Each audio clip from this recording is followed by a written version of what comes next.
কি সুন্দর প্রাকৃতিক সৌন্দর্য অনুভব করতেছি। যাচ্ছি গ্যাস ফিল্ডের ভিতরে।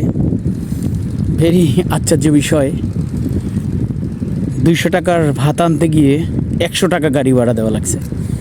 অনেক দূর সিএনজিতে করে গিয়েছি, আবার সিএনজি নিয়ে আসছি।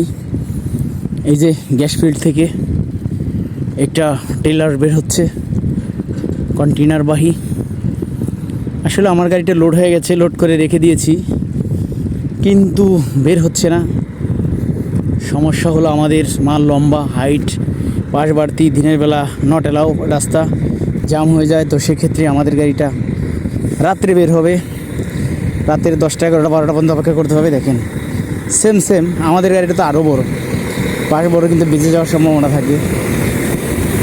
রহিম ভাই এবার যাচ্ছে গাড়ি নিয়ে, চলে যাচ্ছে কন্টেনারবাহী গাড়িটি। ওই আরেকটা গাড়ি দাঁড়িয়ে আছে। তো এই প্রজেক্টের ভিতরে আমার গাড়িটিও ওই কোনায় সাইড করা। তো সেক্ষেত্রে হাঁটি পা করে প্রজেক্টের ভিতরে যাচ্ছি। আসলে খুব সুন্দর একটা প্রাকৃতিক জায়গা, অনেক সুন্দর লাগে। সেক্ষেত্রে ভাত নিয়ে এলাম দুপুরের জন্য। ওকে, ভালো থাকবেন সবাই, খুদা হাফেজ।